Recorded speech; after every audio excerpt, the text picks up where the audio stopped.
Hey, how are you? Welcome back to Drop a Pin. Today we have my friend Doug Barnard on the pod. He's a travel YouTuber who also leads group tours to Iraq. He helped plan my trip to Iraq. He's been all over the world with a focus on the Middle East, and he's also been to Turkmenistan, which is one of the weirdest countries on earth. So we're going to be hearing about that too. One country I really want to talk to you about, Turkmenistan. It was the weirdest place I've ever been by far. I mean, not even close. Every single building pretty much in the capital is made of white marble. The previous president especially was really into Guinness World Records. Fastest 10 meters run on hind legs by a horse, world's largest horse head statue. A lot about horses. I love it. Yeah, I guess that's like a better pastime for a dictator than like, I'm going to just like wipe out 30% of the population. Yeah, he's like, what do you like? I like marble and weird shit. Yeah, marble and Guinness World Records, baby. All right, before we get going today, we're going to play a little game. Sam has a category for us, and we're going to do some little mental warm-ups before we get into the actual pod, but we want to stimulate our brains first. Sam, what's our category today? All right, our category today is countries that have won the most Miss Universe titles. Okay, and how many do we need to get? Is it the top 10? Top 10, yes. Okay, so first up, I'm going to take a stab. I'll take a stab, you take a stab. Yeah. My first stab is Venezuela. Okay. I mean, I'm not going to I think pass judgment. they're pretty known for beauty pageants. All right, well, Sam? That is number 2. Number 2. Great guess. Thank you very much. I'm definitely thinking like Asia or Eastern Europe. But let's go Philippines. I think they love their pageants too. Oh, that's a good one. Is that on the list? Number 7. Oh, I love that. All right, so I'm up. I'm going to go same area of the world, Southeast Asia. I'm going to go Thailand. Yeah. Yep, that's a great one. Thailand is number 6. All right. Okay, well, I went Asia. Now let's go Eastern European. I'm thinking like, Donald Trump's wife, Melania. She was a beauty pageant winner at some point, right? True. Okay, but she's Slovenian? Mm-hmm. I don't know about, I'm going to go for like honestly, I'm going to go Ukraine. Ukraine is not on the list. Oh, Ukraine's not. There are some. Now, all right, then let's go who they're fighting against, Russia, and then we'll pass it off to Chaps.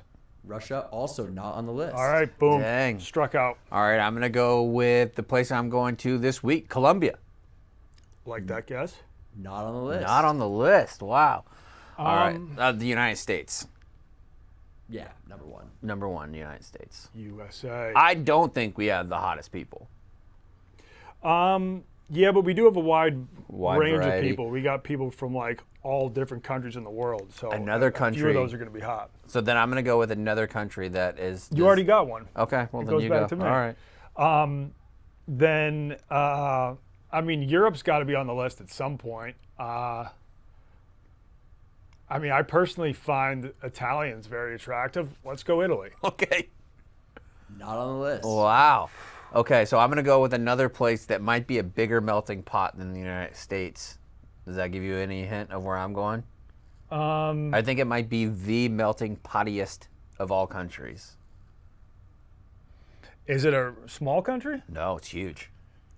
With the biggest melting pot in the world? Yeah. Brazil. Number 10 on the list. There we Brazil. go. Brazil. I mean, South America's crushing it. Mm-hmm. Latin America as well, but So you might as well go with another one that also has some hotties that I remember from the last World Cup going pretty viral with a young man by the name of Messi. yeah. I mean, is Argentina on the list? Argentina is not on the list. God damn it, Chaps. All right, I'm sorry. well, I get to go again. You do. You led me astray. I did.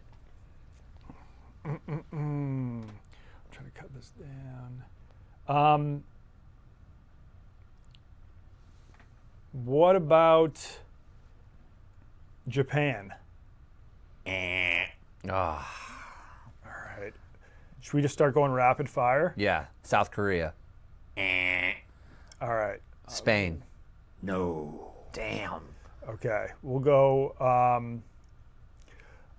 Oh, Iran. No. Damn, that's shocking because, honest to God, Persians are the most attractive people in the world. Yeah, are they just not competing? I don't know. It must not be. That's- Oh, Nigeria. No. They have very attractive people. Are you thinking too. of Lupita Nyong'o? She got ranked most beautiful woman in the world a few years ago. No, I wasn't thinking All right. of her. But Let's try to go back and forth. Okay. You got to let me get my guesses in. okay. But if we're just going to go rapid fire, I mean, Canada. Okay, Dang. we'll go. Mexico. No. Oh, that was a great guess. Australia. No. Wow. Where are all the hotties at? All right, I'm going to go Melania Trump, Slovenia. No. The other side of the coin, Slovakia. No. Damn. France. No. Oh my God.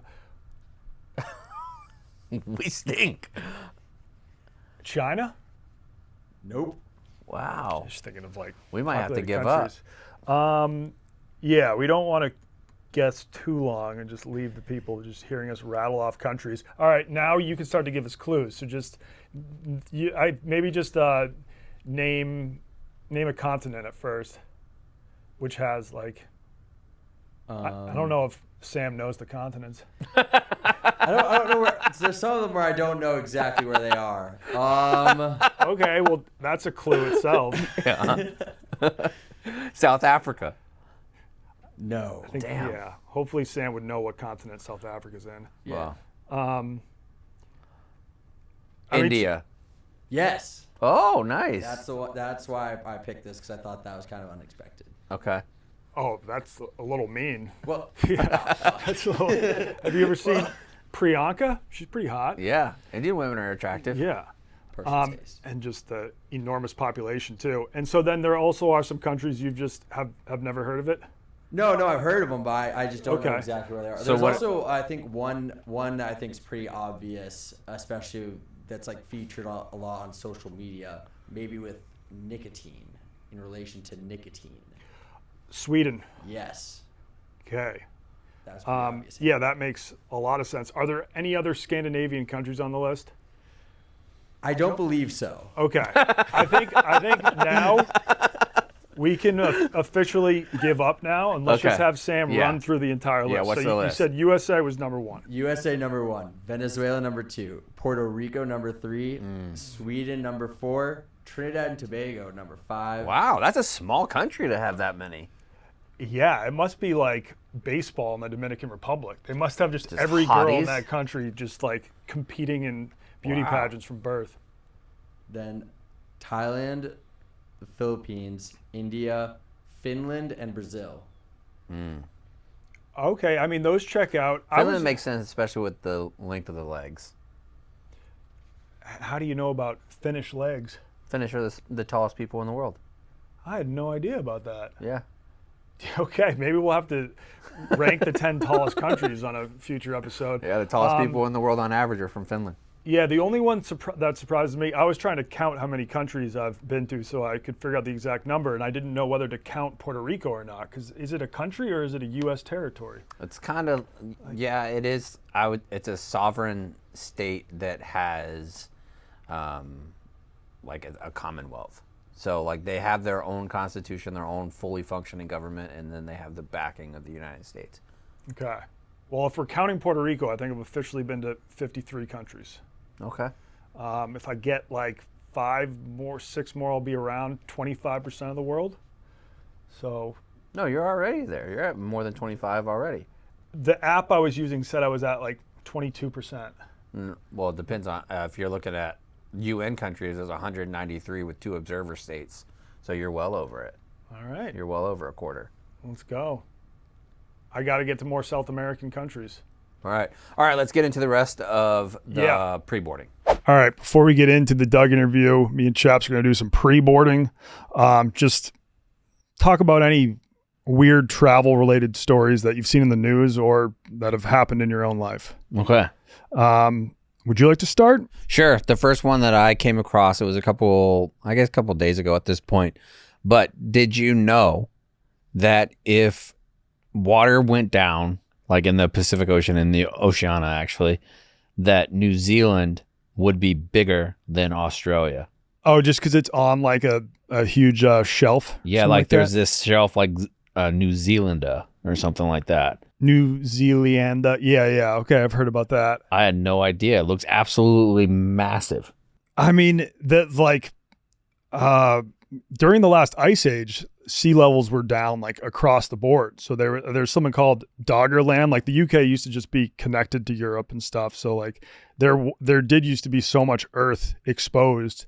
And that's what we've never done archaeological digs underwater. It's very hard to do. Mm-hmm. So they do think like if we get better at underwater archaeology, we're going to like find all of these settlements and old cities from like, so, I mean, I don't know about if we were at the point of having cities, but like Atlantis. I mean, you're going to find some crazy stuff. Like off the coast of Japan, they've got this underwater structure that like looks like it was some sort of ancient city.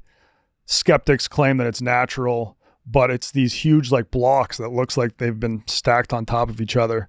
I think we would find some crazy stuff. Oh, I bet. I mean, just looking at all the different things that they discover, like in Egypt, when you have easy accesses over the land and they continuously find huge structures underneath the pyramids that they didn't know were there, like new rooms in the tombs, like whole different pyramids that are completely covered in sand that they had no idea about. I mean, Pompeii wasn't discovered until like the 40s or something like that, right? Like I don't know. It was pretty late. Like it was like pretty modern history in terms of history that somebody was just fucking around and found it. Yeah, like they claim to have now found a giant kilometer deep shaft underneath each of the pyramids. Yeah, that was pretty recently. Very recently. It's like this new technology that's great at seeing through the earth. It's kind of like LiDAR where they just like bounce vibrations and like can see, judging by how the vibrations deflect, they can tell what's there. And I mean, I'm just hoping they get permission to actually explore some of that stuff. Yeah. And that's like what the hell could a kilometer shaft be doing underneath the pyramids? And apparently it leads to like a room at the bottom. Mm-hmm. So hopefully in our lifetime, we get to the bottom of that. Yeah. Like they found that. They found the lost city of Z and the Durian Gap with different types of scans that they can do, like heat signature scans and like looking for decaying tendencies or whatever that were different. They find stuff all the time. Like, and you can't explore the ocean how it is now. Mm-hmm. Like it's more, the ocean is, I think there's a stat that it's like the ocean is more unexplored than the moon. Yeah. Something, it's definitely something like the bottom of the ocean or the moon. Yeah. It's like only like 10% of the ocean has fully been explored. I think that's where we're going to find the aliens. They're just hiding out down there. But yeah, hopefully in my lifetime, we either get proof of aliens. Cause I mean, the CIA or the government was supposed to release a bunch of UFO documents April 14th. They missed the cutoff. What the hell? Yeah, there we go. The moon is more explored and mapped than the deep ocean, while 100% of the moon's surface has been mapped to high resolution, and over 75% of Earth's ocean floor remains unmapped and unexplored, with 95% of the ocean's volume completely unvisited. That's crazy. Yeah. We'll find something down there. Like, I'm not nervous about deep water, but I understand people that are. Like, I was watching this video. There's these big oil rigs off of Puerto Rico where you can go and explore, and you can jump off these big oil rigs that are like 30, 40 feet in the air. You jump over different stuff, and it's largely safe. But one of the guys was like, and then as soon as you jump off, you don't have to worry about hitting the bottom because it's like 1,000 feet deep or something like that. And so many of the comments were terrified about being in water that are 1,000 feet deep. If you let that enter into your mind, how deep 1,000 feet really is, I could see that fucking you up. I think it's called thalassophobia. Thalassophobia, which is like fear of large bodies of water. I'm actually, I belong to that subreddit just because I like to see they're constantly just like posting photos of like deep water and everyone's like, holy fucking shit, man. They're all just like having panic attacks. Is that what it's called? Thalassophobia. Yeah. Yes. Thalassophobia. And just real quick, can you search Japanese underwater city? Yeah. I'm going to get Chaps' knee-jerk reaction if he thinks it was an ancient structure or if it's natural. Like, look at that one. Yeah. Wait. Oh, dude, 100%. How is that even a debate? Those are right angles, like on the steps. That doesn't occur naturally. That's chiseled.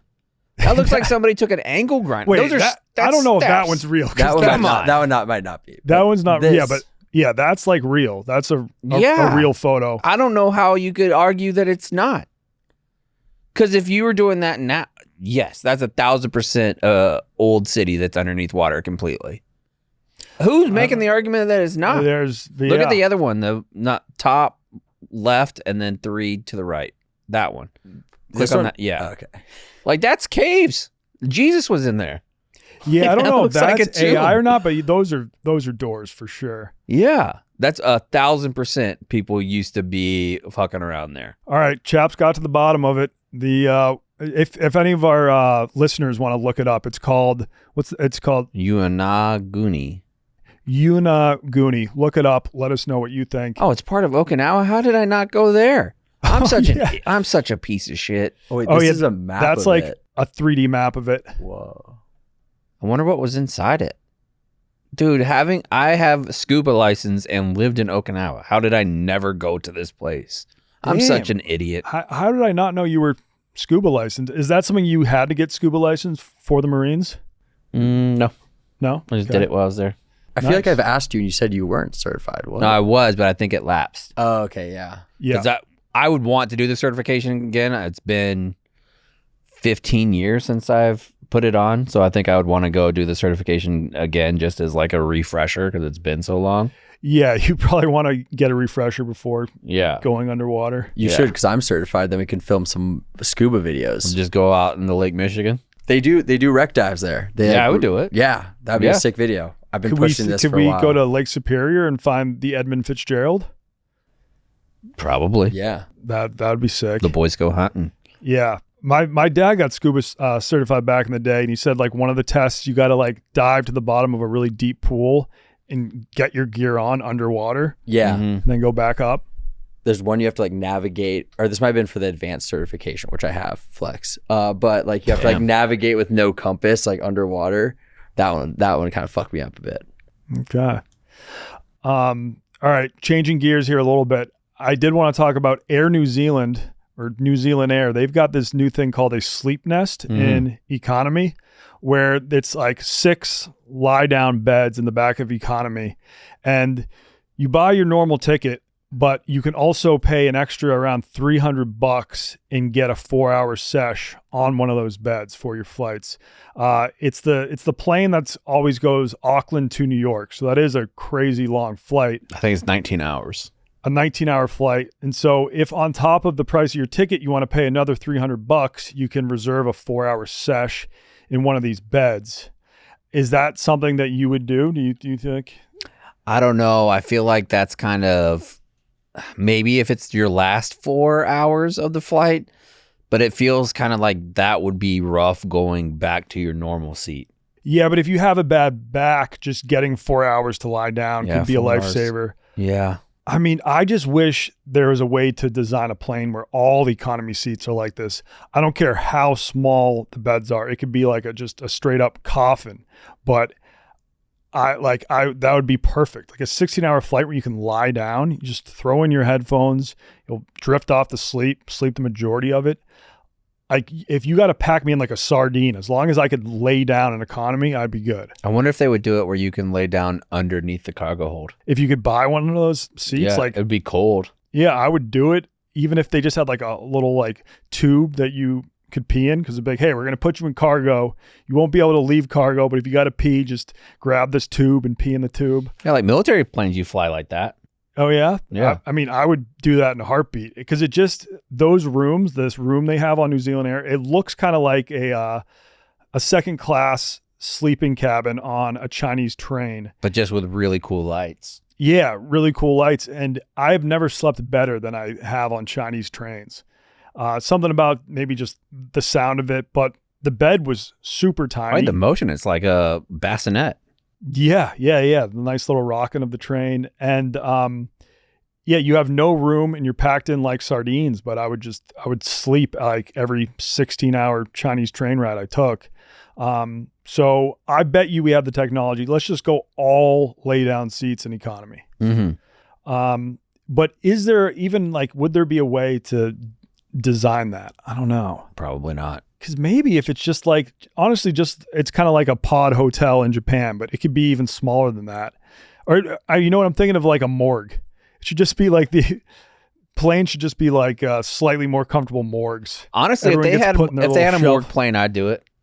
Like if you're going 19 hours, just give one edible and you go in there and you just pass out and you wake up in Japan. That would be amazing. Yeah, I would probably have to take a Xanax. I think in edible and then getting put into like a little fucking morgue, I might have a panic attack. A little like morgue drawer. Nah, it'd be nice and cold in there. Yeah, but no, and if you have like a screen on the ceiling, you just like lay back and watch something. Mm-hmm. So I like the idea. I like where their head's at. It wouldn't make sense to have this on like a Chicago to New York flight. But it's making flights more expensive overall because they're taking out so much room that other seats used to be in, just like United's kind of doing it now too. Like they're having more and more economy plus seats, so there's less and less economy seats. You're getting less and less things for your cheapest economy. Like the fact that they have planes now, like your seat, whenever you go on Google and you do Google flight, and it brings up the cheap flight, it's like $550, and you click on it like, oh, but you can't actually, you're not allowed to wear underwear. I know, dude. I hate that. It used to be fucking bullshit. You would see the price, that'd be the price. Then you're like, oh, that was the price for basic like economy. Without a carry-on, without a check bag, like, because it used to be check bag was included. Yeah. And then now it's not even where your carry-on's fucking included. So the only, like, you get a personal item, you can't even bring a roller bag. Yeah, and they'll be like if you want to change that flight, if you have to cancel that flight and you got basic economy, good luck. You are just eating the full cost of the ticket. Right. So yeah, that sucks. I liked it when economy was just economy. You knew what you were going to get. Mm-hmm. Now, I don't know. I mean, I think I've flown basic economy for like a couple flights where I'm only going for 2 days and all I need is a backpack. But no, that sucks. I'm doing it for Colombia. Basic. Okay. And then did you have to pay for at least one carry-on, or I'm only bringing a backpack. Oh, going for a week with I'm bringing 3 pairs of pants, 3 shirts, and 3 underwear, 3 bathing suits. That's it.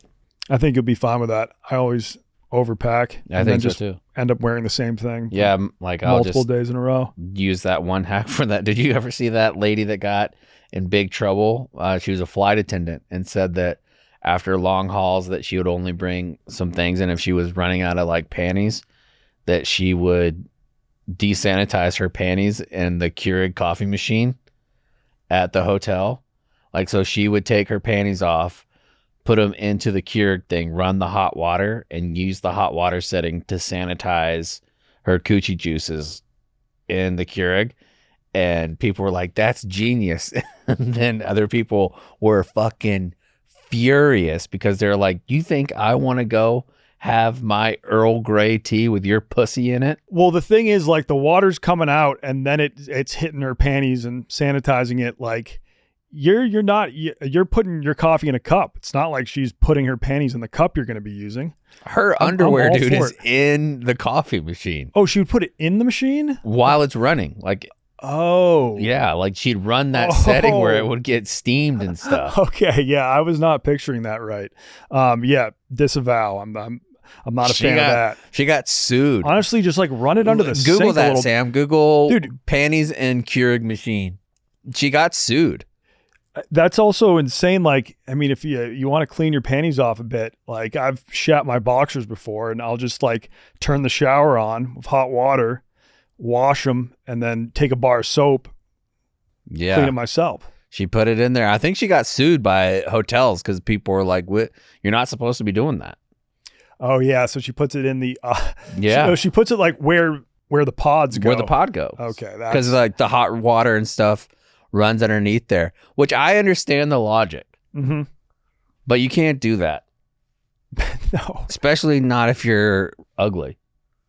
She's not ugly. But No. Well, I don't think that has anything to do with it. That has nothing to do with it. But yes, it does. I feel like the backlash would have been infinitely more if it's a super fat uggo.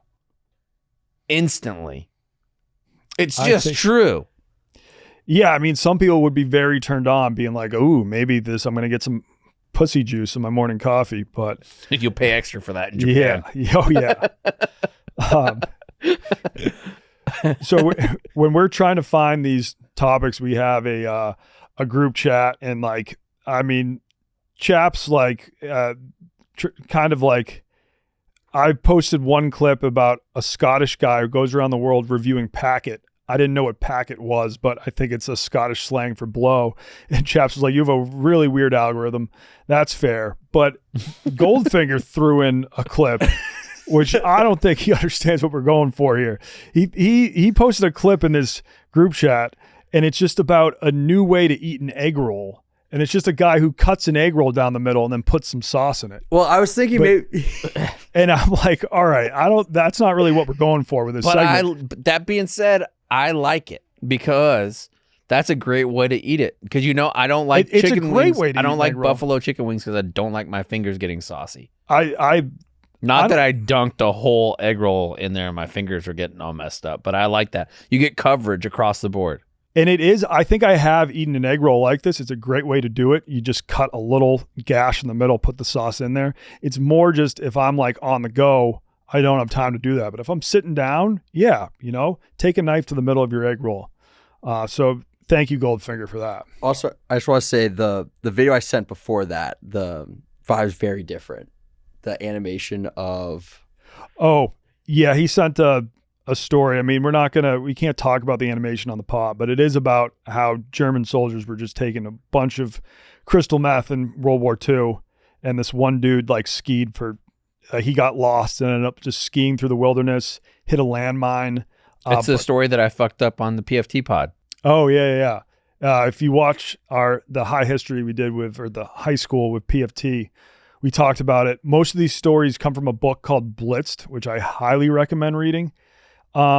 It's insane how common crystal meth was back then, not just with the military, but like the civilians in Germany too. It was called Pervitin. You could get it over the counter. The entire country was hooked on meth, and Hitler was hooked on meth, and he was doing heroin and just all sorts of stuff. He was the last 3 years of the war. He was just in a completely drug haze, and then finally sobered up at the end of the war, which I don't know if we mentioned this on the pod, but that had to be one of the worst come downs of all time to finally get clean off drugs and then realize you just fucked your entire country and large areas of the world. Good thing he killed himself. I mean, you kind of have to at that point. You also mentioned that you're buying a compass watch. Yeah. So I've been reading about going to different places, and I want to go a little more off-grid locations where I am confident my cell phone's not going to work. So I want to go to the jungle. I want to do this and that. And I'm downloading different types of maps. And one of the things that I've heard is that sometimes the calibration of your phone when you're in cities, in a different part of the world, it could take your phone a minute to calibrate as far as the compass direction of which way you're going. I'll have the offline map. And so I want to have a compass with me so I can just glance down at the map, be like, all right, I need to go northeast, and then immediately have the correct positioning of myself. And I know for a fact that I'm going northeast based on a compass. I feel like that's kind of overkill. Why? If you already have the map downloaded, so you want to make sure if you see a street, but you can't tell, you want to make sure you're going down the street the right direction. Mm-hmm. I don't know. The only time I've seen that move is when I was in Hong Kong and I met up with a fellow journalist. It was my first time meeting him, but he was like, I'm going to be in town for the Sevens too. We should meet up and grab a drink.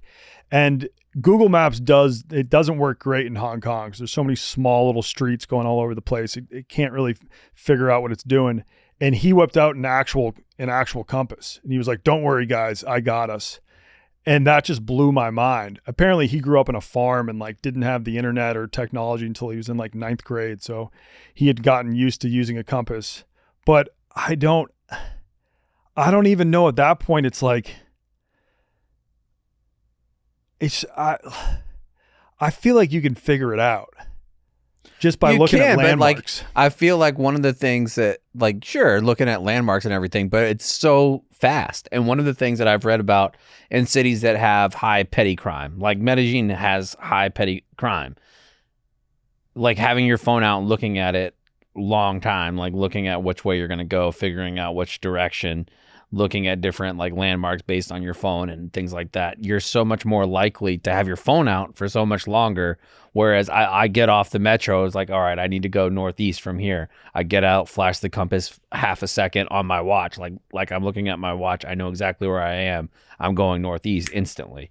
And I don't look like I'm a tourist. I look like I'm more there. Like you look less inconspicuous. Fair. Yeah. And you're not like, you're right. It is smart when you're in a foreign place to not be just constantly staring down at your phone because you're an easy target. Like I know when I get off the metro or wherever, it's like, okay, so when I get here, I'm going to have to go northeast. Mm-hmm. Like I'm going northeast down the road. I get up, look at my watch, northeast is this way. I don't have to like stand around, look for the sun. Like if I'm surrounded by buildings and can't see, like orient myself that way. Yeah. I could just, or at night, just get up and I know exactly which direction I'm going. One of the and it's like $15. One incredible thing about Shanghai and actually all of China is all of their street signs will have the name of the street, and then it will have an either E or W on each side of the sign or in north and south. And it was awesome because like immediately you see the street and you're like, okay, boom, I need to go west on this street. Mm-hmm. That's like, I don't know why they never thought to do that in the United States. Yeah. I mean, in a place like New York, it can be easy because you know it's going up, like each block is numbered. Mm-hmm. But in a place like Boston where streets are just all, haphazard, it would be nice to know the direction you're going. Also, the compass that I ordered, now this part is definitely overkill. It has a flint on it. Overkill, but I mean, that's just the Marine in you. It is, and a whistle. And one thing I want to know is I don't know if good luck trying to get in my business. I can just see you trying to get my panties. I'm going to blow that whistle. Oh my God. A hooker's going to come up to you. You're just going to blow the whistle. Yeah. She's going to be like, danger. You want some of this snatch? Help. She's trying to drug me. One thing I always want to know is when you were in the military, how often did you actually have to use a compass? Every day. Yeah. You weren't allowed to use like GPS or anything. You had to use a compass. Like even when you were, I'm just kidding. Never, hardly ever. I mean, we would do training in the field for it. Like you have to know how to use a compass and shoot at azimuth and all that stuff, but not all the time by any means. Maybe I did it 2 or 3 times a year type of training. Yeah. I don't think I've ever been in a position where I've had to use a compass.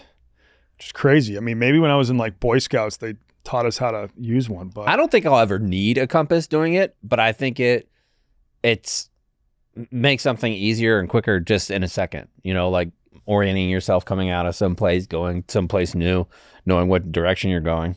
Yeah. Maybe I'll become a compass guy. I hope something drastic happens when I'm on someplace next time, and the only thing that saves my life was my compass and my flint.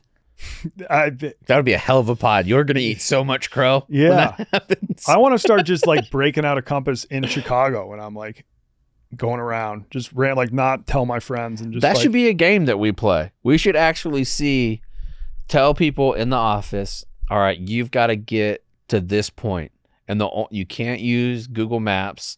You can't use any technology. The only thing you can use is a compass. If you don't know where the place is, though, the compass. You can use a regular map. Oh, okay. A paper map and a compass is how you're going to get there.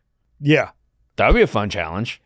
Paper map and compass, yeah, because it's like a lost art. We'd all be using parts of our brain that we don't use anymore. I mean, I would love to see Mincy try to do that. Yeah. I mean, that wouldn't happen. He'd be fucked. He'd never be there. Yeah. But yeah, my grandparents said back in the day, like they would drive from Massachusetts to Florida and they would go to the library and you could just like rent out like a map that was like for that journey for the Massachusetts to Florida. And it was like a detailed kind of step-by-step map. It was kind of like just the paper form of MapQuest that you could like rent out at the library. You know where else you could do that? Our good friends at Cracker Barrel. Yeah. Yeah. Cracker Barrel has The Shut largest- up, Sam. Why are you laughing? No, I know. I like Cracker Barrel. They I have, just wasn't expecting that. they have that, and they have a lovely selection of Christian fiction novels that you can check out too, if you like want to listen to some of those on CD. I'm sure you went through a big Christian fiction phase. Oh yeah. I've been listening to like my car. I don't have Apple CarPlay, so I pretty much just have to listen to the radio. And there's a great Christian rap channel here that just plays constant Christian rap bangers. And the beats on these songs are so good that it took me days to realize this was like Christian rap. I just thought it was like the local hip hop station here.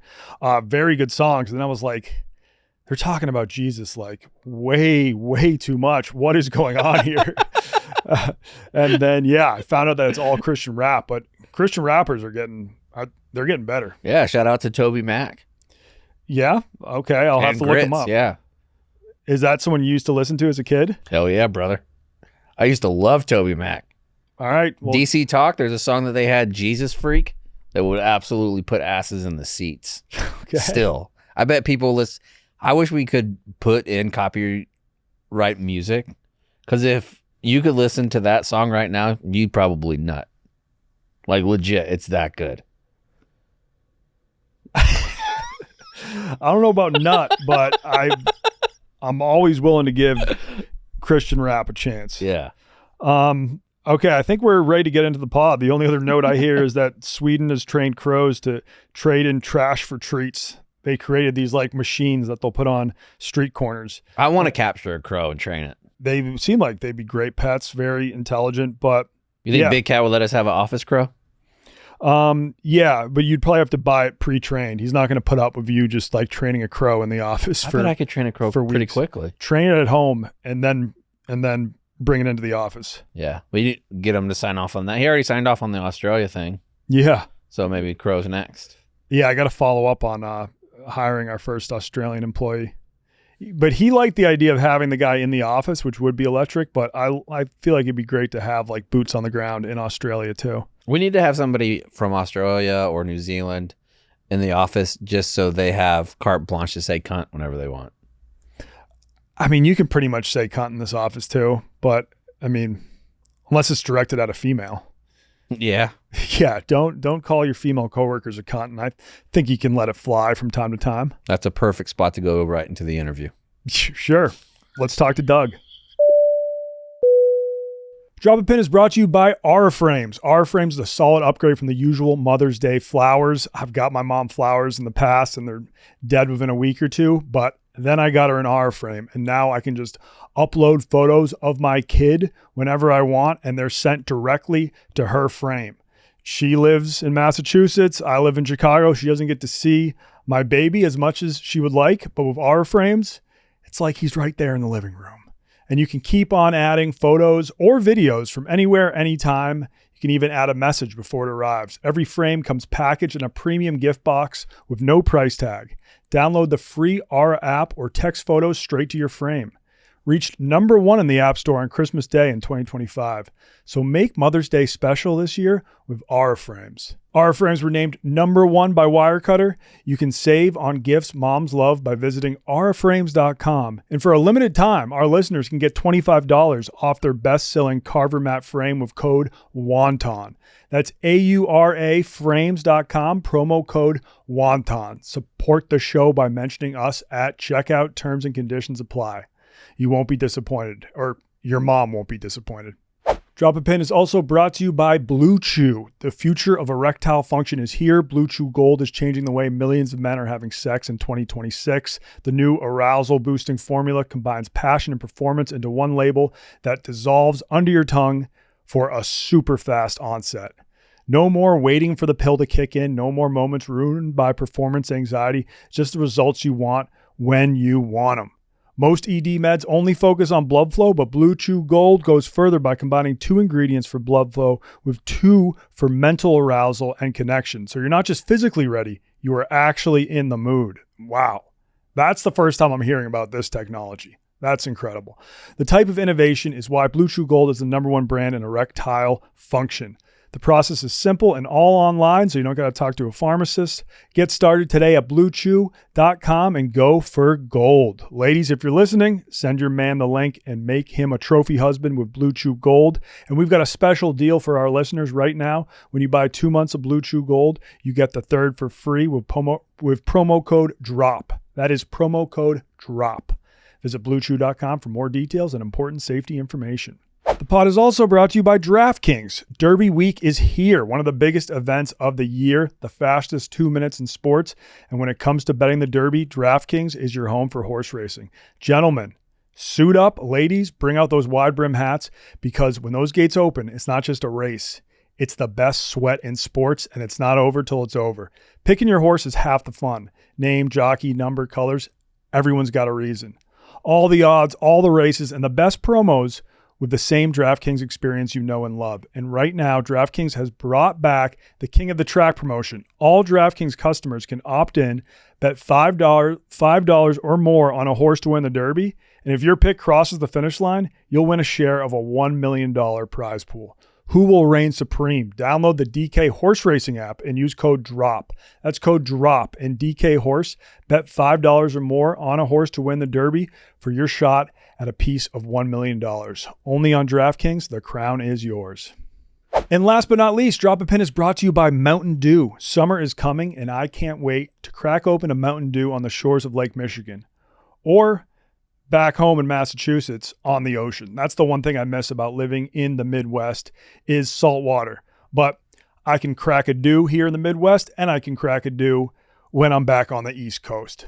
Mountain Dew was proudly born in the foothills of Tennessee, and I think everyone this summer should enjoy the refreshing citrus kick of Mountain Dew, an American original. I'm going to be crushing a lot of dew this summer, and I'm going to be doing it in the outdoors because I've been cooped up all winter. It's been a long Chicago winter, but I'm getting back out there, and I'm going to be doing the dew. So grab a dew. Tasting great since 48. Okay, today we got Doug Barnard on the pod. We first met when I was planning my trip to Iraq, and I saw that you had already been there as a tourist, and things looked like they worked out pretty well for you, and you were extremely helpful, so thanks for that. I know you now do group tours to Iraq a few times a year? Yeah, that's right. Yeah, well, until recently. Things are on pause now for obvious reasons, but yeah, for the last few years, yeah. I always say it's like, I always joke with people, genius business model, create a tour company in the most volatile region on the planet. What could go wrong? And here we are. Mm-hmm. But hopefully things are going to be looking up soon. And yeah, so we bring small groups and also private tours for anyone that wants them. And we go all over the country. And yeah, it's been really, really great. We do 3, 4, 5 a year usually. So you started off as just a travel YouTuber, and then when did you get the spark like, oh, I should start like leading group tours of my own? Because it's something I would love to do in the future besides just taking people to Turkey for hair transplants. Yeah. It really was just, I mean, I'd been traveling and I kind of like accidentally fell into the Middle East as my accidental niche. And so I traveled through Saudi Arabia and Egypt, a little bit in Sudan. And then I came to Iraq and I kind of just fell in love with it. It was just so surprising, so different than, what I grew up seeing about it. Of course, it was a very different time already, but I just fell in love with it. And I found that whole like idea of, or that feeling of like being shocked by how unexpected it was like addicting. And I was just like, more people need to see this either on YouTube or even come and experience it for themselves. And I became really good friends with one of the guides that I worked with on the first trip.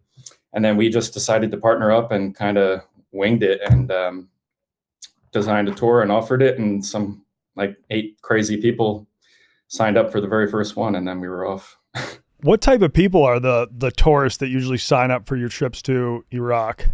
Yeah, Like, is there any sort of vibe, or they're all over the place? It's actually all over the place. I mean, because when I was envisioning it, when I started it, I thought it would be a lot of like people in their 20s, or either like, wanting to go on like a crazy boys trip, or like a post-graduation trip, crazy adventure type thing. But it's been all age ranges, all backgrounds, old, young, mostly Americans, but people from all over the world as well. And like, yeah, it keeps surprising me. It's really cool. People come for all different reasons too. Like, that's one of the coolest things about Iraq is like, and I always tell people, if it didn't have all this messy history, like, it would be on par with Egypt, I think, as in terms of like its historical tourism value. I mean, they have, like, you saw a lot, I'm sure, the ziggurats, and they have all these ancient ruins. And you're walking over these tablets that are carved with script from 6,000 years ago, and it's just like on the ground. But yeah, people come for the ancient history. Some people come to see the religious sites. Some people come for like the nature in the south with the marshes and stuff. And some people come for the recent history too, if they're like kind of war buffs or that kind of thing. So it really has like something for everybody, actually. So Chaps, my co-host here, he served in Iraq. And I do want to talk about his experience compared to yours. But have you had any like former military people on your tours being like, I now want to experience the country, not from a military viewpoint? Yeah, we actually have. We've had a handful over the past few years. And yeah, it's been really cool. It's not really something I gave a lot of thought to, like when I started it out, because I went there like from a tourist / YouTuber perspective. But yeah, we've had a handful of people come back, and kind of for different reasons, and they've all really, really enjoyed it, which has been awesome to see. And yeah, it's like, I mean, they tell me, it's just like seeing the country from a totally different perspective, obviously. And we have some people that are weren't necessarily in combat, but they were doing like more like logistics stuff, and they were like, yeah, I spent 2 years here, but I was on this base off the highway like the entire time, and I never actually saw the country. So they wanted to come and see it. Yeah, I think that you're right. Like, some of the things that you expect to see, like you expect to see just like open desert, essentially. I think that's like what you're taught, like what you assume. Yeah. And then you go to a place like Fallujah and you're like, oh, wow, there's these massive palm trees everywhere. It's lined with canals. There's a lot of green area. A lot of farming happens here. It was very surprising to me. Yeah, I didn't make it to Fallujah when I was there. And when I hear the word, it pretty much just to have like a negative connotation. I mean, Fallujah is where you were shot, right? Mm-hmm. Well, Karma, a little town outside of it. But okay. Yeah. And it's definitely, I mean, I didn't even go there because I just like, I think it, even when I was there, it was seen as a more dangerous area of the country. But you've been there a few times, and how is it doing now? Yeah, just once, a couple years ago. I was there with my brother, actually. He flew out just to come. We were filming. It wasn't for a tour or anything. And we were just talking to a couple of friends, and we were like, maybe we should go check it out and film a video. And like, the funny thing is, there's not really anything from like a tourist perspective in Fallujah. It's kind of just like a city. But it obviously has that reputation and that connotation. I felt the same way, and so just thought it would be interesting to go and see what it's like, And yeah, it was just a normal city. It was kind of weird. I know like one of the most famous or infamous places in the city was that bridge with the Blackwater guys and all that stuff that happened. And we ended up like sitting at some cafe in the evening there with like overlooking that bridge and drinking tea with all these Iraqi people and just chilling. It's just kind of weird. There's a lot of experiences like that in Iraq. Like, you'd be in these kind of infamous places, or like the place where the Saddam statue got pulled down in Baghdad. It's just like, it's weird. Yeah, and like areas that are near Fallujah, like Lake Bahariya. Were you ever near there? I don't think so. So there's a Lake Bahariya, and Uday Hussein had a palace there, and that area was beautiful as well. Like, and you just look at like stories that you've heard of torture and things like that happened there. And then you look at it and you're like, man, it's beautiful, but it's eerie as well. Same thing when the first time I walked past that bridge, I was like, ugh. So what happened on that bridge? They, like the Al-Qaeda in Iraq, they took the Blackwater like mercenaries essentially and hung them from like big stanchions that are above the bridge. And so they they left their bodies to like rot. Damn. Yeah. I heard that was kind of like that visual because some pictures of it came out and I think they were burned also. And it was like kind of a turning point in the war. If I'm not mistaken, it was like that visual was shown to Americans and it was, but I think like until then it had been like, you know, things are going okay. And they were kind of saying everything's going according to plan. And that came out and it was like, whoa, like what the hell is going on out here? And then there was a big push. Right.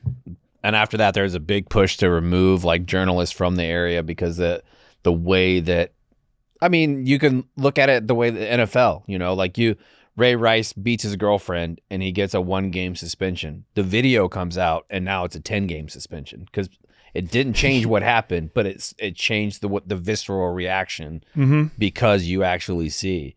And that's the reason why you do need the First Amendment, like to carry on with like when we go to a foreign land, because Americans need to see that visual because it makes war much more real when you can actually see the effects of what happens. That's the purpose of having the embedment of media members.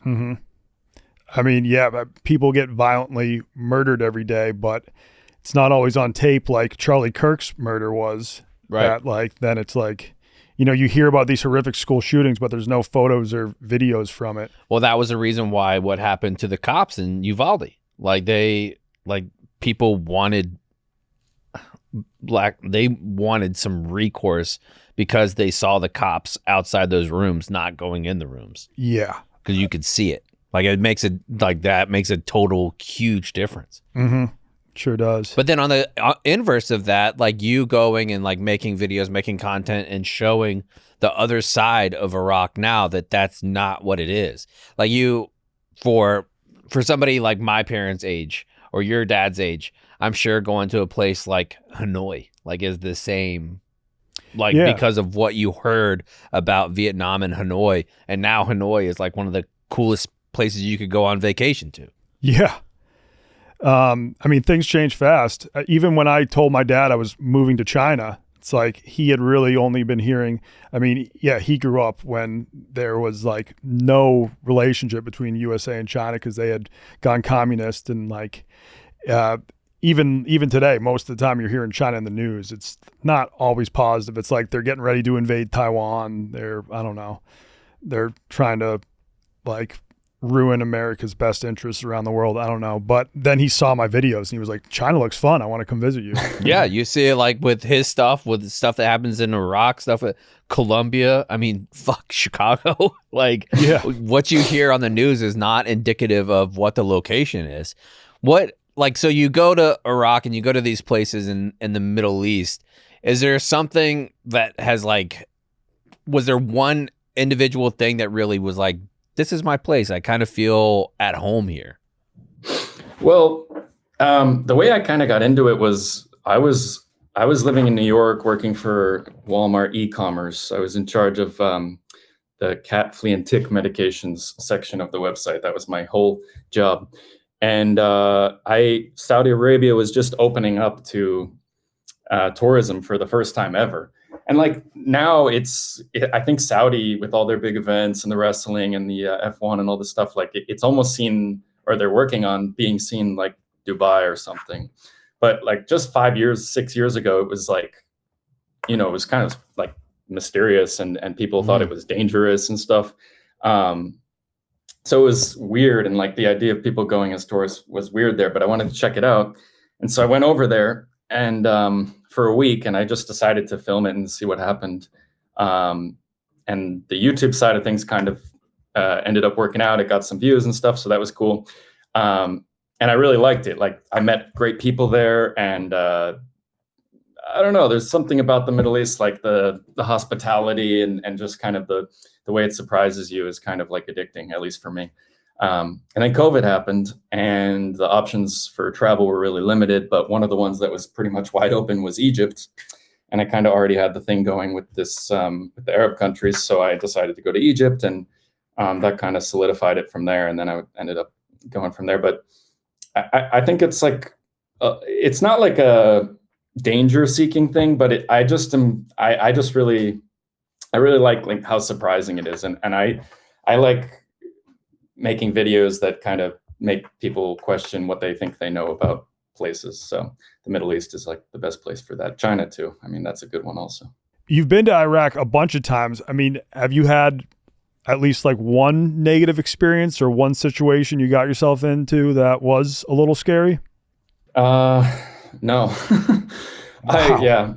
I'm kind of, I kind of like that answer. Yeah, no, I don't want you making something up. Yeah. Yeah. And that's like with content also, like it's like, especially at the beginning when I was going there the first couple times, like, it's like, you can go the total clickbait route and be like, I'm going to the most dangerous country in the world. They hate Americans, blah, blah, blah. Or you can be the complete opposite. Like, it's totally safe here. Everything's fine.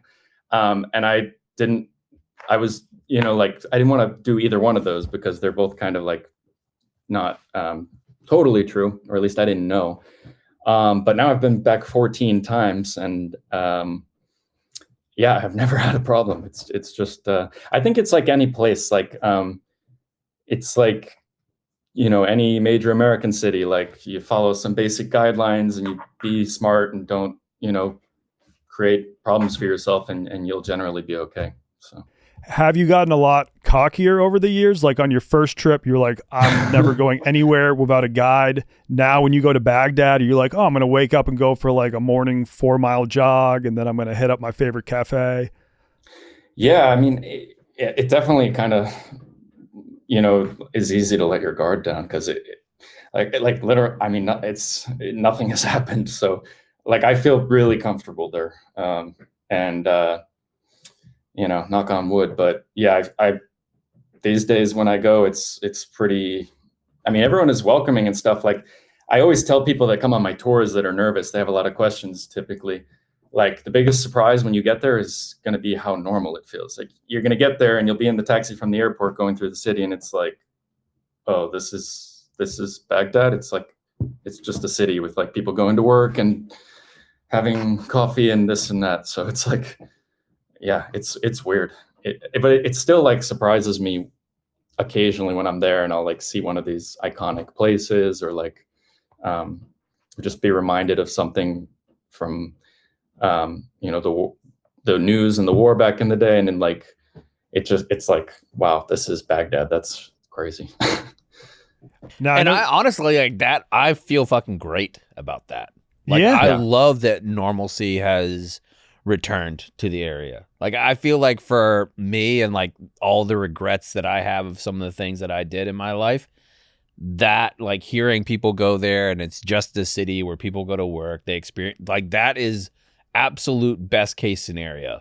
Like, for where I spent my time, I wish Kate had that some more in Afghanistan, because the Taliban's still clearly pieces of shit. Mm-hmm. Like, there is some normalcy in some parts of Afghanistan for sure, but like a vast majority of it's under Taliban rule, so it's bad. Yeah. But Iraq having some normalcy return is fantastic. I actually had... Thank you for your service. Yeah, thank you. You were worth it. Yep. I actually had another veteran on one of my tours, and she was actually wounded in Fallujah as well. Oh, nice. Well, nice. I don't know if that's a nice. Not nice. Well, what was her name? I might know her. I'm just kidding. I probably don't. But I remember this moment. It was really interesting because, she saw like pretty heavy stuff, obviously. And she was... it was the first day of the tour, and it was kind of evening time. We went down to the bank of the Tigris River in Baghdad. There's a long park along the river, and like the sun is setting, and the park is full of people, like families, kids running around the fountain, people selling street food, and people playing soccer and all this stuff. and like people are just walking around. It's kind of like people just doing their thing. And she just had this like expression on her face. Like I said, "Is everything okay? You all right?" And she's like, "This is just unfathomable, like from how it was when I was here. Like even the idea of people just like being out and enjoying life." And she's like, the streets were empty, and just like seeing normal life happening here, like you're saying, like blew her away. So it was pretty cool. Yeah, they do those kind of trips for veterans in several different places. There's a guy that I forget his name, but he played running back for the Steelers, and he was shot twice in Vietnam. And he went on these honor trips, and they take you back to the place that you were injured in. And he went to one of the spots in Vietnam, and he said the same thing. Like going back was just unbelievably therapeutic for him. Like seeing things that, like knowing that that's not like a boogeyman spot for the world. It's like at a specific time it was really bad here, but now things have kind of gone back to normal. And I don't say that as like we did some great thing there. I'm just glad the people of Iraq are back to some normalcy. Speaking of another war-torn country, you've also been to Syria a few times, and I feel like the war there is a lot fresher than the war in Iraq. So when you travel there, is it much different than Iraq? Like you can tell this place is like still seriously recovering from the civil war? Well, I went a month after they overthrew Assad, which was like January of last year, I think. And I mean, did you make it up to Mosul in Iraq? No, Okay, I was only in Baghdad in the south. Right, okay. Because like in Mosul, you can still see signs of the later, like the ISIS war. There's a lot of destruction, but they're rebuilding it very fast. But in Syria, you still see stuff like that. And actually in Syria, it's actually really kind of eerie. Like you're driving down the highway and you'll pass like entire actual cities that are like ghost cities. Like they've just been cleared out at some point in the conflict, and there's just no one there. And it's not just like a little village, like high-rise apartment buildings, just like completely bombed out and empty. So that is, I've never seen that in Iraq, aside from parts of Mosul. But the weirdest part of Syria was like the people that overthrew the regime were like Al-Qaeda? Kind of came from Al-Qaeda, So, like, how do I put this? Yeah, so it like looked like that. Like they were doing, I mean, it was really fresh still. So like I was in the main square in Damascus.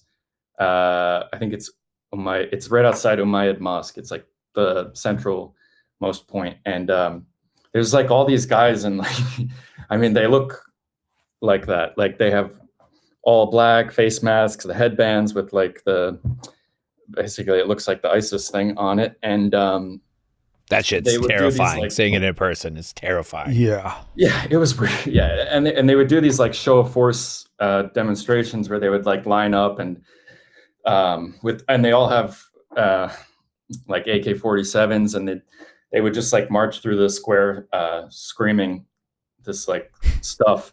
But then like once they're done with that, they're just hanging around, and like they were super like friendly to me, and everyone was taking selfies with them. They were letting little kids hold the AK-47s and pose for pictures and stuff. So it was bizarre, but it was very different than Iraq. Do you think that regime will work out long term? Who knows? I don't know. Syria's messy and complicated, but it looks like they've got like all the backing of the US and Saudi and Turkey and all of them. So that's never gone sideways before, especially on that region. That's all you need. It'll be good. They did tone down some of that more like jihadi style stuff the second time I visited, which was in September. We brought a group tour there, and they'd kind of removed some of like those visible signs. Like there weren't guys with machine guns just hanging out all over the place. So I think they're kind of trying to normalize some stuff. That does help with the nerves. Yeah, Yeah. The more welcoming. The fewer people with machine guns, usually the better for tourism. Yeah. Yeah. And do they get like really excited when they meet someone from the US who's like decided to visit their country as a tourist? That was my like main takeaway from Baghdad when I was there, is that people would just be pumped to be like, "Oh my God, an American here, just, he's just here to see the sights." Yeah, that's nice for a change. He doesn't even have a gun. Yeah. Yeah. Yeah, it's I'd say it was similar in Syria to how it is in Iraq. And I always tell people also, because people always ask me like, well, they must hate you because you're American in Iraq. And I'm like, actually, like, they've been through like several more phases of conflict since then. And like the US invasion for Iraqis, and like I'm kind of speaking for them, but a few people have told me this, is like kind of almost old news at this point. Like now they have the Iranian militias, which kind of run the country. And they have like, so for young people like in their 20s and stuff, like, they were like little kids when that happened. And it's like talking to a 20-year-old here about 9/11. Yeah, exactly. Yeah. It's like, oh yeah, that's the thing I heard about. But they more are like psyched about like just like movies and TV shows and just happy to like meet foreigners. Yeah. One country I really want to talk to you about, because it's definitely in the top 3 weirdest countries on earth, Turkmenistan. Yeah. Yeah. And just like North Korea, they also get probably like below 10,000 tourists a year. You think it's around there? Yeah, I think it's not many. It was the weirdest place I've ever been by far. I mean, not even close. Yeah. And when you visit, like, did you have to have a guide with you the whole time? Yeah.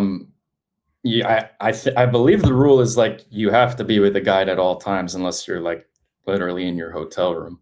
I guess some people do like the whole stands tour and they pass through there on motorbikes and stuff. So I don't know how that works, but as far as I know, you're supposed to be with a guide the whole time. And I was, and like they coordinate everything. By the way, it used to be like really hard to get that visa. Like it was basically a lottery and they would reject a ton of people like for no reason. But sometime in the last year or so, it got a lot easier. And now you just need like a letter of invitation from a tour guide, which you just email them and they'll set it up. So, yeah. Yeah, Looks like we got our November trip. I know. I'm considering it. I mean, like 2 years ago, someone was trying to get me to go and film a documentary on their hockey team.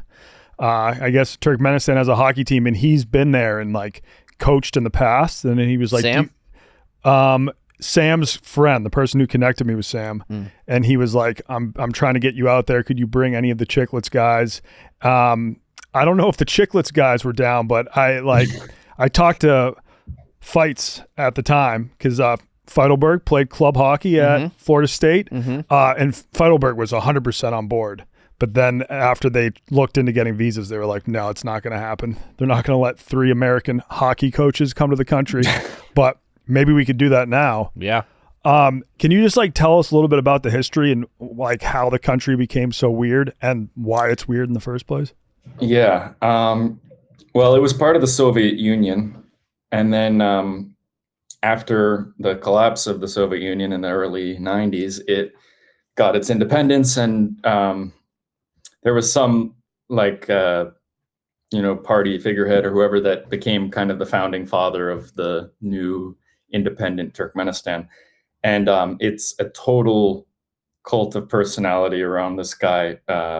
He has like a book, which is called, I forget the name of it, but it's like a book, which is like their national, like guidelines and like just kind of the guide of like every bit of being Turkmen. And for some reason, like he just decided to make the country, or the capital specifically, Ashgabat, really weird.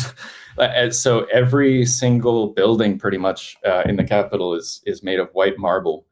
And every car is required by law to be white. So, or it can be silver or like very light gold, but like 95% of it is white. and it's weird. It's so weird. Like it sounds weird, but when you're actually there and like you look around and everywhere you look is white, it's like you're on a different planet. And the architecture is weird. And they're on their third president now. The current president is the son of the second one, and that's this like whole dynasty. And yeah, I mean, it's just the beginning. It's super weird. And it's pretty empty, right? Like when you're in town, there's not a whole lot of people going around. It's even in the middle of the daytime, there's not a whole lot of people, not a whole lot of action. Yeah, like I did see people. It wasn't like you couldn't find people, but it's totally empty in these like enormous like state project, like glorification sites. Like they have all these really insane monuments and they're just enormous. And it's like, I was the only person there, like literally the only person. And, but if you go to like a mall or like into the residential neighborhoods, like you'll see people, but yeah, very empty. They're also obsessed with, or the previous president especially was really, really into Guinness World Records. And so he has all of these really kind of like esoteric, random Guinness World Records, like world's largest indoor Ferris wheel, world's largest like public fountain, longest or fastest 10 meters run on hind legs by a horse, world's largest horse head statue. A lot about horses too. I love it.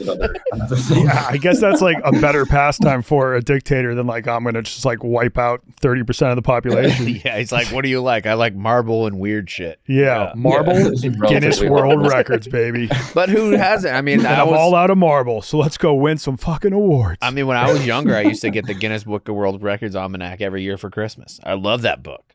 yeah, that they guy would always show probably too. the world's hairiest man and the dude with the longest fingernails. Yeah, world's longest fingernails was a big one. That was disgusting. But Yeah. no, I used to love reading those books. But I didn't see too much about Turkmenistan. They're not giving this dude enough shine. No, they probably They're are not the now. big He's probably got a name. whole section. Yeah. They're not like the headliners exactly. They're pretty. You kind of probably got to get pretty far into the book to find these ones. It's weird. I want to hear a little more about the dictator's book. So it's kind of like their national Bible. Yeah, it's called the I think it Ruhana or something, Ruhama, something like that. And it's like a guide to be Turkmen and like what it means and like kind of the pride and glory of the country. And they also have a giant statue of the book in the capital. It's just like the Ruhnama. That's what it's called. The Ruhnama. Ruhnama. Yep. Yeah. So, I And, mean, it kind of has reminded me of Mein Kampf a little bit, but maybe a little less anti-Semitic. yeah, I think probably. Yeah. Well, yeah. That's a big assumption. I It's mean, weird. if I'm trying to think, if the U.S., like, what's our national book? Would it just be the Declaration of Independence? I don't know if that's enough to fill a book. No, that's a novella Okay. at best. Would it be like if like every hotel room's got Moby Dick? Or the Gideon Bible. But what book do you think teaches you how to be an American? We don't read. Yeah, What are you talking about? maybe a Mark Twain banger. Yeah, I don't know. I mean, I get maybe probably the most read book, maybe To Kill a Mockingbird or The Giver. That's probably up there. I mean, The Great Gatsby is seen as the great American novel, Yeah. but I don't know. So is that type of book? Is it like in every hotel room, like in your bedside table or things like that? I don't know about that, but it was. It used to be like obligatory for the Turkmen people to like they would get tested on it to graduate college and get jobs and stuff. And I think the previous president, the one after the founding father, got rid of that, so they've toned it down a little bit. But it's still like I went in their largest mosque, which is kind of on the outskirts of Ashgabat, and there's words like kind of inscribed around the interior of the mosque, like kind of along the upper balcony part. And my guide told me, he's like, that's not from the Quran, that's from the Ruhnama. It's like, wow. Okay. 'Cause I think a lot of people would probably have a problem with that maybe, but they put them up Yeah, there. I mean, like, together. are they very religious Muslims? I think not really, because they had like all those years in the Soviet Union and they were not big on religion, I guess, in general. But yeah, I think it's pretty moderate as far as it goes. Yeah. One thing I heard about the dictator is that he also like invented his own calendar, or at least like his own days of the week. Is that true? I think they have their own days of the month. He has his own calendar, and they name different days a week and months after different family members. So like they have different names. Okay. I mean, yeah. Why not? When you start researching, you have absolute power. If I was a dictator, I'd be doing the dumbest shit. Like that's the kind of stuff I'd be doing. Stuff that just makes me happy. Like what's January? Now January is called Baby Dale. Done. This is Gus month. Yeah. I would definitely be building some weird shit, so I can kind of see where he's coming from with all the Guinness World Records. Yeah, and the horses thing is another whole like segment of this. There's this one breed of horse called the Achalteke, which is like a native horse breed, and he's absolutely obsessed with it. It's like the bald eagle, but just like it's not even, you really can't compare it. It's like everywhere, everything in the city. The lampposts are carved in the shape of this horse. The signs, like it's in all of the logos all over the city. The whole city also is just like full of symbolism and stuff. Like you will never like not know where you are. It's really weird. It's like, it's a very singular place. Like you could never mistake it for any other place on earth. It's bizarre. And do you see, that's the name of the horse? Mm-hmm. Do you see the actual horse around at all? Like actual packs of those horses? My guide brought me to a farm where we spent some time with them, and I fed it a carrot and stuff. But okay, I didn't see it like around, but you just see it's like symbolism everywhere. And yeah, they're very proud of it. And they just breed them, and they have like beauty pageants for the horses. They're showing me like this one is the pageant winner of 4 years ago or whatever. I mean, the one thing that kind of turns me off about this place, it does seem fascinating, but when you go as a tourist, you got to travel with a guide. And I assume that guide's only letting you see certain places. So like if you're just trying to, meet the locals, fully embed yourself in the culture, that's going to be tough to do in a place like Turkmenistan.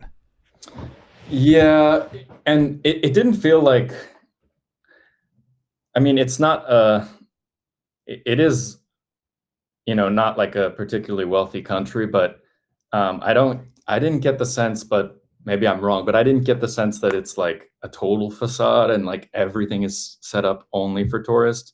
Yeah, it's not like in North Korea where they take you to the fake grocery store. Grocery store. It's like their one like stocked grocery store in the country that they'll make sure every tourist sees. Yeah. Look at us, we got oranges. Yeah. And like Turkmens can maybe travel abroad. I mean, some do. I don't know how hard it is to like get the permission, but they have like direct flights to Thailand and stuff. I think it is a bottom 5 passport though. Yeah, it's got to be down. Which there. would totally check out. Yeah, I would love to actually look at that list at some point. Did you ever go to Hell's Gate? Yep.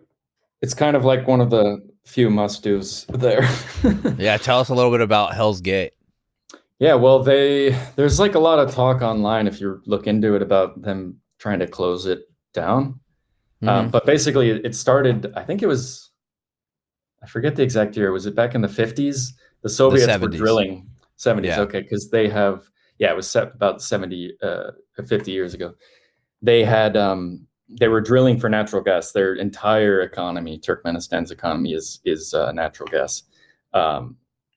And they were drilling and like this sinkhole caved in a drilling accident.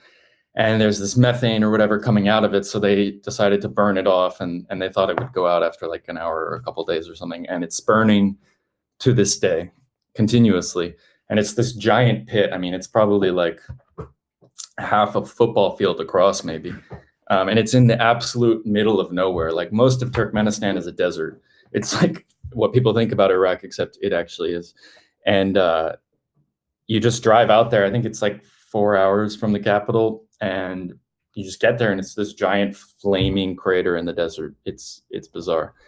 And do they have hotels that, like, did hotels pop up around there just to, and they've like, have they embraced turning it into a tourist attraction? They have like yurt camps, like 1 or 2 right next to it.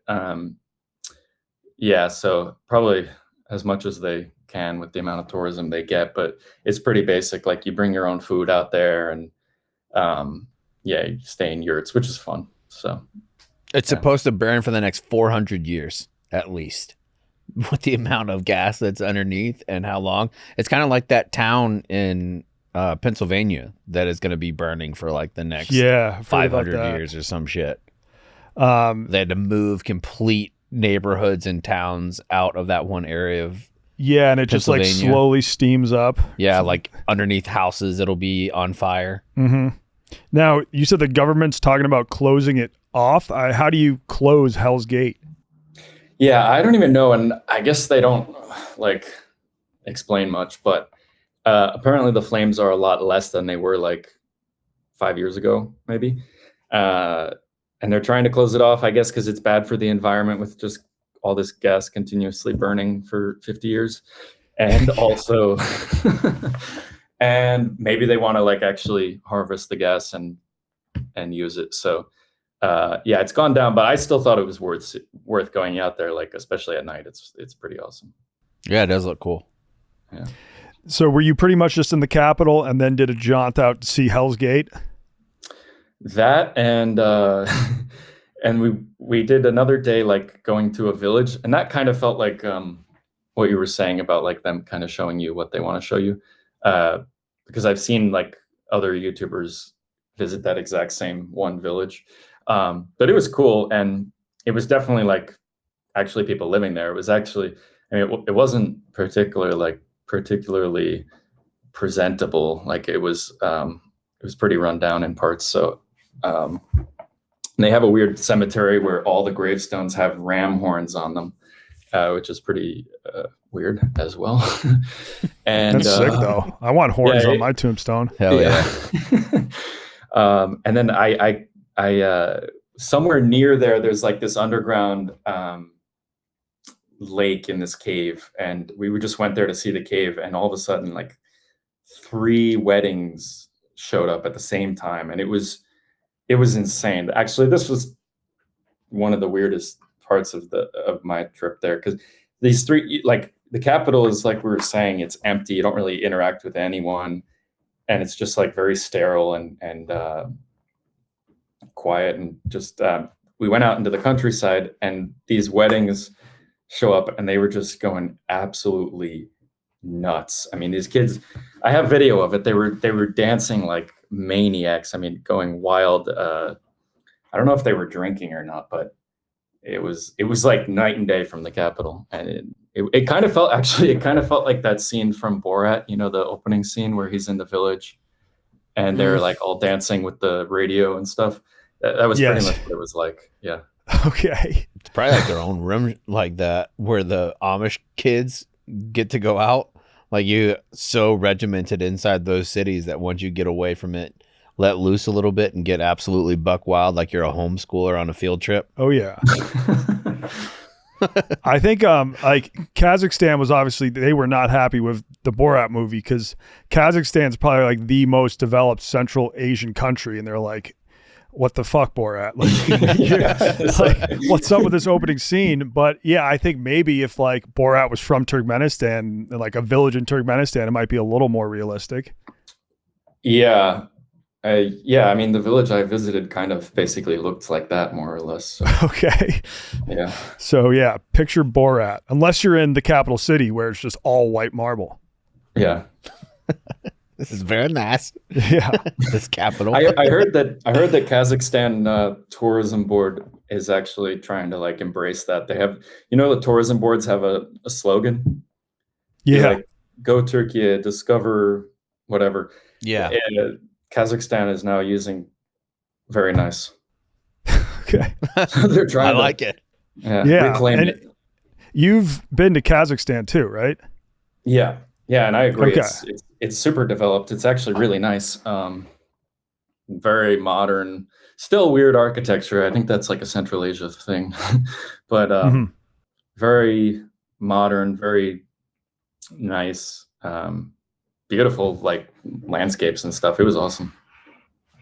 Beautiful people too. I've heard Kazakhstani chicks are pretty hot. Yeah. There's a guy I went to high school with that was an exchange student from Kazakhstan. He could jump really high. Yeah, that checks out. Yeah, he was a gymnast. A lot of mountains there. I think he did a lot of gymnastics. I think gymnastics is huge. And I could see gymnastics and wrestling being big there. Oh, and I think wasn't the gold medalist this year for figure skating from Kazakhstan? It was like one of the first Olympic gold medals they got. Pretty sure. Yeah, well, that whole Russian thing. They love figure skating. Yeah. So yeah, overall, would you recommend our viewers to maybe pencil in a trip to Turkmenistan? Yeah, I mean, it's like I said, it's by far the weirdest place I've ever been, and I think it is as close as you can get to North Korea if you're an American, because these days it's illegal for us to go to North Korea, and probably not a good idea. But yeah, I mean, Turkmenistan is like, it's safe. It's not dangerous at all. They have like zero crime, and it's weird. I mean, I think that's a perfect place. Yeah. I did just want to know, so you have traveled all over the place. Do you have any like one horror story that stands out from your worst travel experience or your craziest travel experience? He really wants to hear something bad. And then I would also like to know the opposite, I guess. Yeah. I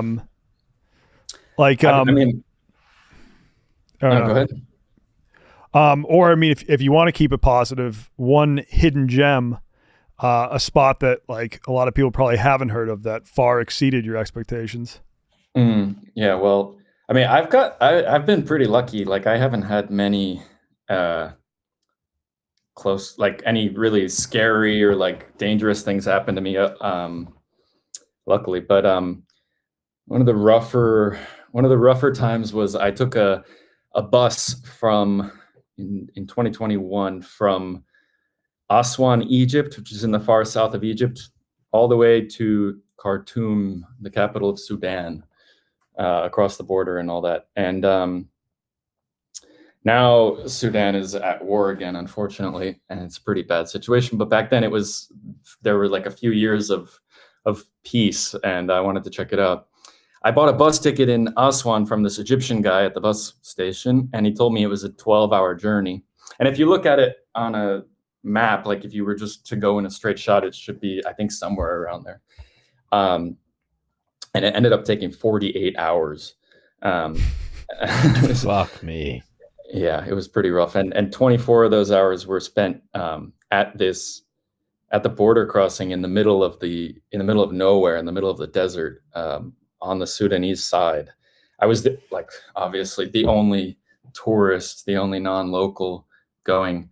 And we were on a bus. I think there were only like 4 or 5 other people. The rest of the bus, floor to ceiling, is full of like hardware that people go to Egypt to get, like washing machines and like kind of heavy stuff like that, because I guess it's so much cheaper. So the bus, it takes like 3 hours to pack because it's like a puzzle. And then we get to the border, everything's moving along, and we get across, and like 0 people speak English. There's no cell service or anything. So I'm like doing my best to kind of communicate with people, and the people that were there were super nice to me, kind of like took me under their wing. But it was just like the Twilight Zone or something. They tell me we're going to leave at 11 p.m. and I go, oh, geez, okay, so we're going to sit here for the next like 5 hours. And then 11 p.m. would roll around. I'd be like, so are we going to leave? And they'd be like, oh, like tomorrow morning, 5 a.m. Jesus, okay. I end up kind of just sleeping outside on the sidewalk. It was freezing and just like terrible. There was no food. I think I ate like 4 Oreos. And then the next morning, like all day, we're just sitting there. It was just bizarre. Like, it wasn't really that rough just sitting there, but it was just insane because it was like there was no explanation for it, and like we would just sit there, and they'd keep, instead of just telling me like, no, we're going to sit here all day and go in the middle of the next night, which is what happened. They'd be like, yeah, just a few hours, which is like a pretty common thing in that part of the world, to kind of just like, tell you what you want to hear. Inshallah, God willing. That's what happened with my Ugandan football team. They were like told, oh, the bus to Kenya will be here in just a few hours, and then after 12 hours we were like, it's not coming, we have to find these guys taxis to Kenya. Yeah, exactly. So I ended up spending the whole day there, just sitting there. I shared this bowl of like mashed up beans and hard-boiled eggs and like soggy bread with all these guys just sitting around this big bowl, all these Sudanese guys, and just scooping it up with our fingers. And it looks pretty rough, but I was pretty happy for it at the time. And then eventually we left like in the middle of the night and got there. Hard-boiled eggs and beans. It was just insane. Jesus. It was rough. Did you have like a place to get water? Yeah, I guess there was like a little. People were probably, I don't actually remember, but people were probably giving me free water or something, taking pity on me. Everyone was looking just like, what the hell are you doing here? Like it was. Yeah, well, I hope Khartoum, Sudan was worth it. Yeah, I mean, it kind of like took a day or two off my planned itinerary, so I didn't really do much, but I did meet nice people. And it was nice. It was a nice city. They're great people, very, very friendly people. And it was just cool to see it, but it was a bit rough getting there. Yeah, that sounds rough. I think my bus journey days are over, hopefully, but who knows? Never say never. They like, if you go to Thailand, Southeast Asia, they got the like nice buses with lay down seats. And Those aren't nice. I mean, smell like compared to buses. Yeah. Like if you take a Greyhound in the U.S., they're not going to have like a lay down seat for you. That's true.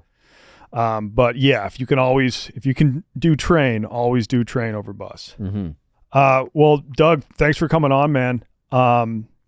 Appreciate hearing from you. Doug was actually helpful for Baldstool too, which will be dropping early May. He is based in Turkey now, and I feel like living in Istanbul, that's a great home base for your travels. I think it's definitely in the top 5 largest airports in the world, right? Mm-hmm. Yeah, their claim to fame is Turkish Airlines flies to more countries than any other airline, so you can pretty much get everywhere from here, and it's kind of like the center of the world. So, geographically, yeah. So. Yeah. Well, yeah. Doug helped book a restaurant for our welcome dinner, so be on the look for those videos. You might see Doug in the background of an episode. And Chaps, if you ever want to go to Iraq, back to Fallujah, see where you got shot. I think I have to wait. I think I'm legally obligated to wait until my mom dies. I don't think she could stomach me going back. Oh, she wouldn't love to hear that. No, she cried a little when I told her I was going to Colombia. So she. Jesus. Okay. Yeah. But maybe work up to it. Yeah, we'll work our way there. All right. Thanks, Doug. Appreciate it, man. Thanks for having me on. Good to see you guys. Appreciate it.